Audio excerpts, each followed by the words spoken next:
Hi, I'm Jonathan Oxer and this is SuperHouse.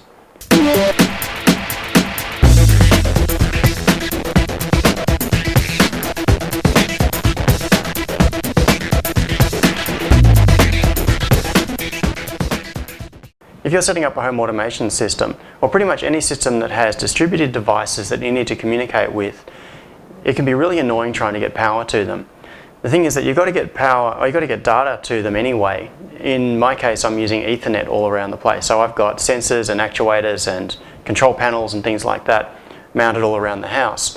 And if I've got to run Ethernet cable to them, it's really annoying also having to get power there.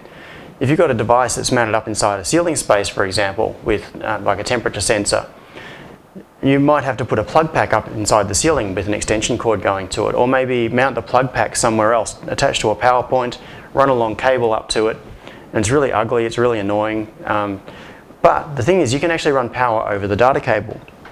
The twisted pair cable that's used for 10 and 100 base T Ethernet contains 4 twisted pairs, so a total of 8 conductors. And in 10 and 100 base T, only 2 of those pairs are used. The other 2 wires just sit there doing absolutely nothing. Now that's a great opportunity, because what it means you can do is use those extra pairs to run power to the device at the other end of the network cable. You can set it up so that you plug the device into the cable, it starts up, and it's got data and power just on the end of the one wire, and that's really handy.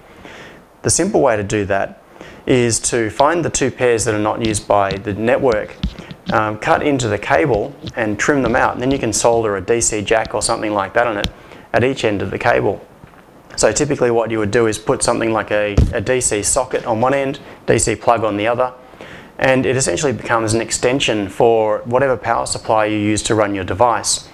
At one end you end up with a data connection and a power connection, and you just plug them both into your device and away you go. It's actually pretty simple, so let's have a look at how that works.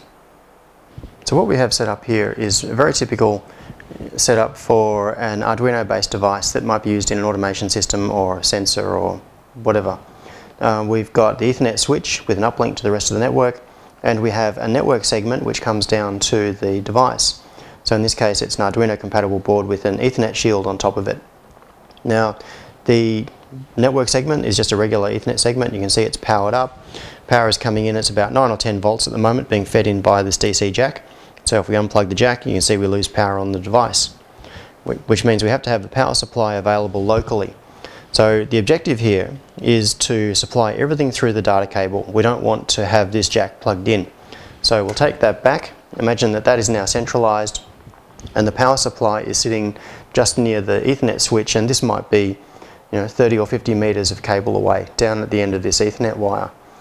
So what we need to do, there are 2 things. Firstly, we need to get the power into the cable at the switch end, and we need to get the power out of the cable at the device end. As I mentioned earlier, you can cut into the cable, pull out the spare pairs and solder a power jack onto it, something like this, and plug it in, and the device just runs as normal.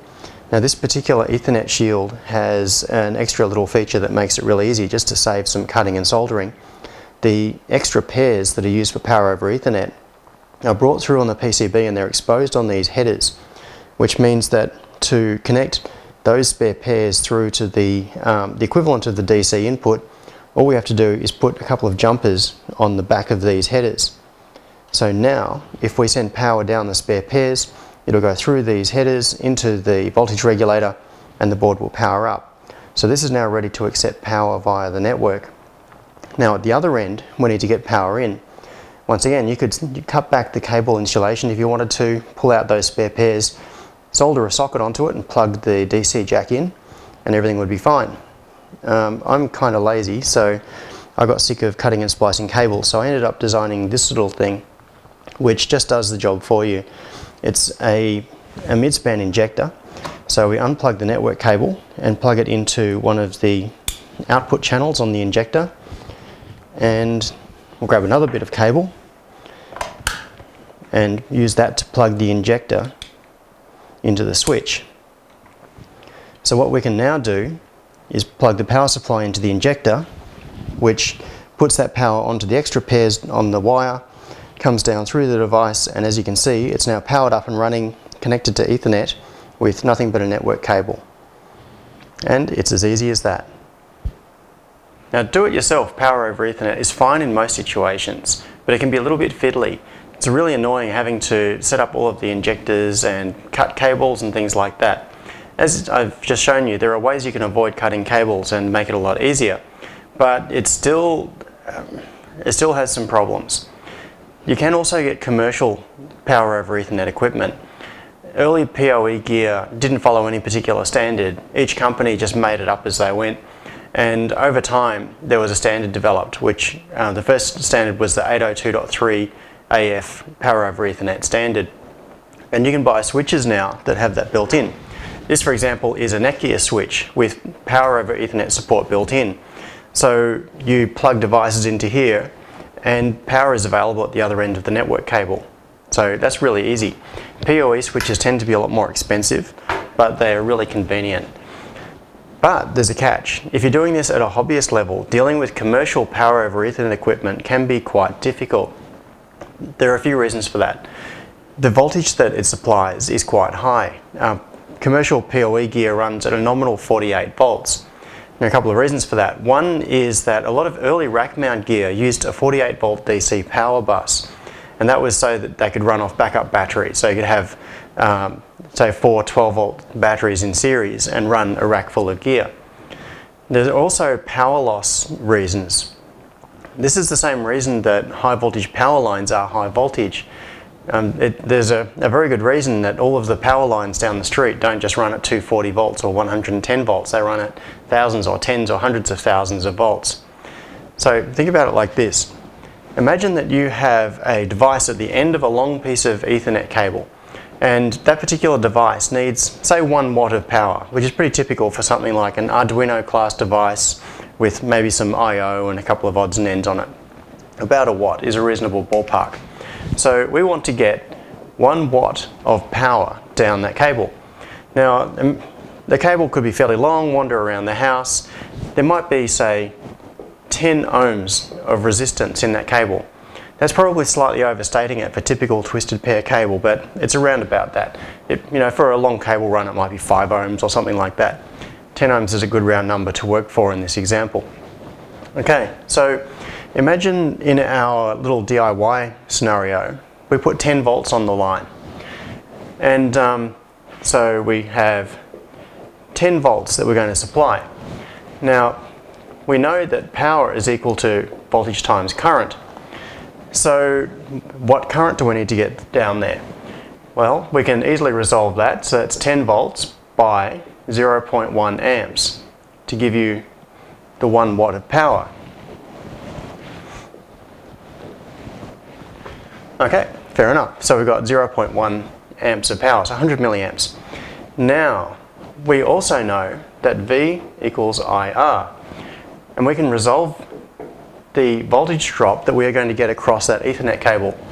So in that case, we say current, which is 100 milliamps, so 0.1 times 10 ohms, and we have a voltage drop of 1 volt across that cable out of 10 volts we put into it, which means that only 9 volts is available for the load at the other end. So we've lost 10% of the power that we put into it across the cable. Or another way of looking at that, we know that power is equal to I squared R. So power is equal to 0.1 squared by 10. So we know that that is 0.1 watts, which is being dissipated across the cable, which is the same. It's what you expect. It's 1/10 of our power is just being lost across the cable. And that 1 volt voltage drop can cause you some problems. So, particularly when you're dealing with linear regulators, what you need to do is make sure that the voltage you are pushing into the regulator at the far end has enough headroom that you're not going to get dropouts, but it's not so high that the regulator gets hot. So this sort of thing can be a bit of a juggle. What I've found is that if I have multiple devices at different places around the house, I need to tune the input voltage reasonably accurately to be able to run the devices reliably without them getting hot at the other end. And you've got to remember that some of these devices might be mounted inside walls or places like that. So let's look at another scenario. Once again, just using round numbers, so instead of the 48 volts nominal, we'll say 50 volts. Imagine that instead of the 10 volts that we're putting in, we want to stick in 50 volts. We still want the 1 watt out the other end. Now, once again, we've got 1 watt is equal to 50 volts by 0.02 amps. So 20 milliamps is all we need to get that 1 watt of power through there. Now we can figure out what the voltage drop is. Once again, it's equal to 0.02 times the 50 volts, which is 0.2 volts. So we have a 0.2 volt drop out of 50 volts. So 10 volts in, we get 9 volts at the other end. 50 volts in, we get 49.8 volts out the other end. So you're not losing much power at all. And that is equivalent to 0.4% of the total input. And once again, for power, we can figure out how much we're losing. So it's 0.02 squared by 10 ohms, because it's a 10 ohm resistance across it. So we are losing 0.004 watts. So once again, that's 0.4%. So the end result is run a higher voltage for the same amount of power, and you get a lot less loss across the system. So that's one of the reasons that PoE gear, commercial PoE gear, runs at 48 volts. And of course, this problem gets a lot worse. If you're wanting to pull more than 1 watt out of it, say you've got a 15 watt load at the other end, all of this just compounds itself, because of course power is proportional to the square of current. So you have 10 times as much current, or all of a sudden you've got 100 times as much power dissipation across the same resistance. So that's one of the reasons for it. And the other reason that from a hobbyist level it can be difficult dealing with commercial gear is that it has a signaling mechanism. It doesn't simply put power onto the wire. What it does is detect when something is plugged in the other end. And it has a little communications protocol where basically it detects the device at the other end, and they talk to each other in a low power mode where it negotiates how much power that device needs. And the power sourcing equipment, so the Ethernet switch or the injector, decides whether it can supply the power that is required by that other device. So when you set up a device connected to a PoE network, it has to have a little bit of intelligence built into it. When it starts up on the network, it has to say, hi, I'm alive, and I am this class of device, and I need to take this many watts of power. And then negotiate that with the switch, or the midspan injector, which then provides that much power down the line. That means that you can't just tap power off the wire like you can with a little DIY approach. It means you need a fair bit of intelligence at the other end. Now, there is a lot of commercial power over Ethernet gear which consumes that, like voice over IP phones, and a lot of things like that are designed now to be powered by these sorts of switches, and typically these switches are used in that application. But you can also do that with an Arduino. And what we've done is create a little module which sits on top of either an Ethernet shield or a device like our Ether 10, which is an Arduino compatible with the built-in Ethernet, and it implements the powered device communications. So it talks back to the switch and it says, hi, I'm a device and I need this much power, and everything just works. So let's see how that goes. So what we have here with the commercial switch is conceptually very similar. We've got the Ethernet segment, which is powered, just like with the DIY injector. There is power available on the network cable. The thing is, we can't just plug this in. This is how we had it set up before, connected to our little DIY device. The reason is that the extra pairs that the power is coming in on are just jumpered straight across to the input of the voltage regulator on the Arduino compatible board. That would be really bad if we tried to send 48 volts to it. We wouldn't like it at all. Now, the reason that this was done with these headers and the jumpers on it is that it means that instead of just jumpering straight across, we can mount a little daughter board on here that communicates with the upstream connection, so the power sourcing equipment, and pre-regulates it to feed it into the device. So what I have here is another Ethernet shield. It's the same basic design of shield, except this one has a little daughter board which has been mounted on it. This is a switching regulator and it implements the communication system that it is required to talk to the upstream device. So what we can do in this case is we'll take off this Ethernet shield, which doesn't have anything on it, and we'll put in this one, which has got the 802.3 AF compatible regulator daughter board sitting across where we had the jumpers earlier. So with this system, it accepts the 48 volts down the wire, it communicates back up to the commercial switch and identifies itself and says what power class device it is and powers up. So in this case, it's as simple as commercial switch, cable, no splicing required, plug it in, and the device powers up. As you can see, it's got power and it's on the network. It's as easy as that. And because this is a switch mode device, it runs quite cold, so you don't have problems with devices overheating in cramped spaces or inside the walls or wherever. And you can get it up to about 15 watts of power out of this. So you could run external devices off the output of this little regulator module as well. So what I've done with my home automation system is, up until now, I've been running primarily the little DIY power over Ethernet and injecting about 10 or 12 volts down the wire.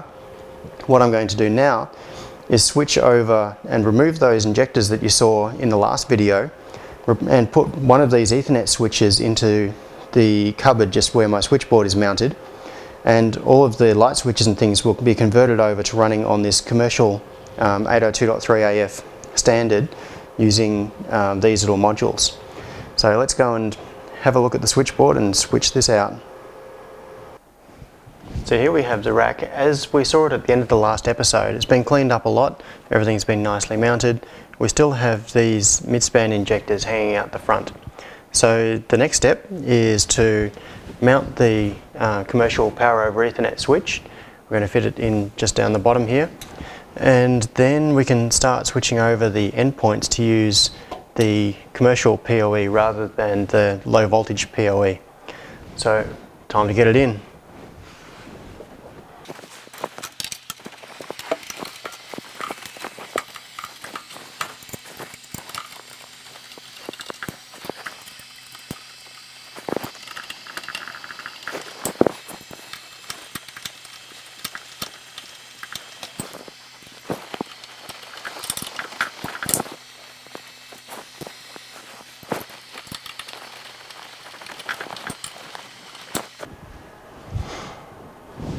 Okay, there we have it. We've got the power over Ethernet switch mounted.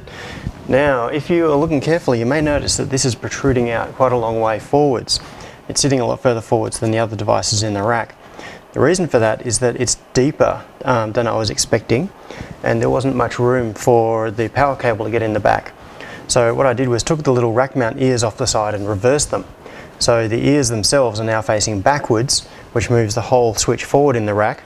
I've got a bit of room in the front here. There's plenty of room for the cables to go in, and that way it all fits much more nicely. Looks a little bit strange, but works fine.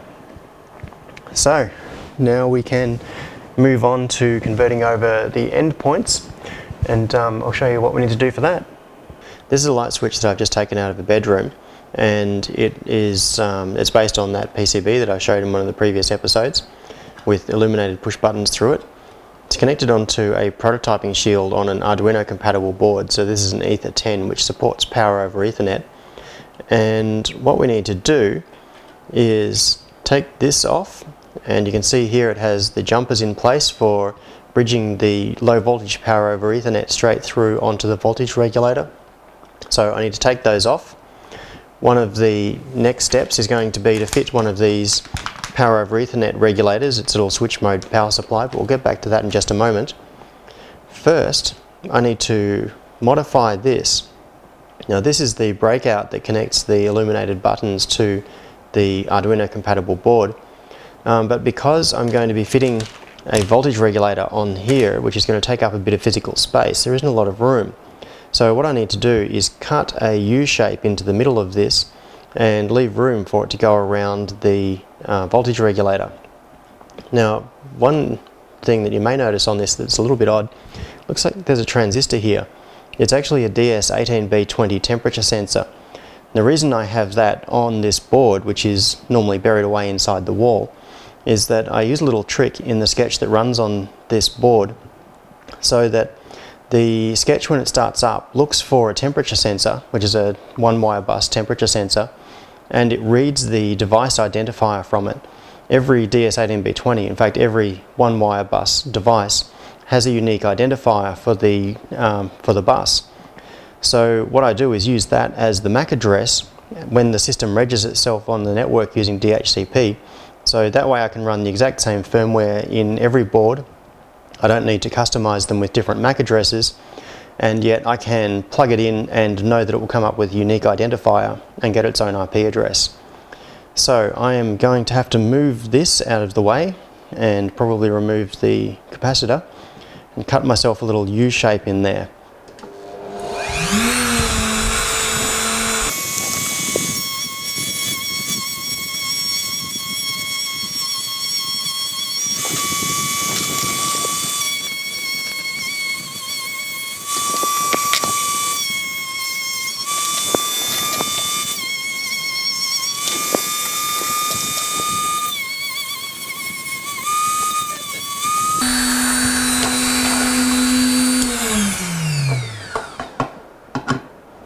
Perfect, just like I bought one.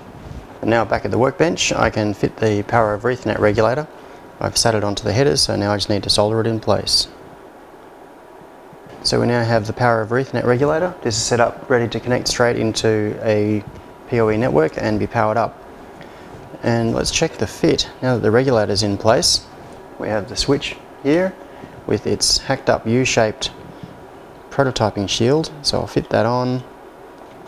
And that goes on perfectly. It clears the regulator, lots of room to spare.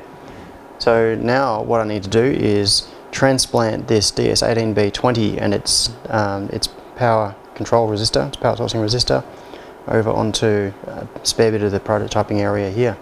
And there we have it, it's all ready to go. We've got the PoE regulator in place, the DS18B20 is fitted. I got lazy, I couldn't be bothered taking it off the original bit of PCB, so I just cut the PCB out and then put some jumpers in place. And so this is now ready to plug back in, and it should work. Time to try it out. Now we're all done. We have the switch mounted on the wall. The Arduino compatible board, which is Ether 10, is mounted behind it. It's running power over Ethernet from the 802.3 AF switch, which is mounted at the end of the house. And now we can turn the lights on and off. So it's all functional. We're making good progress. See you next time.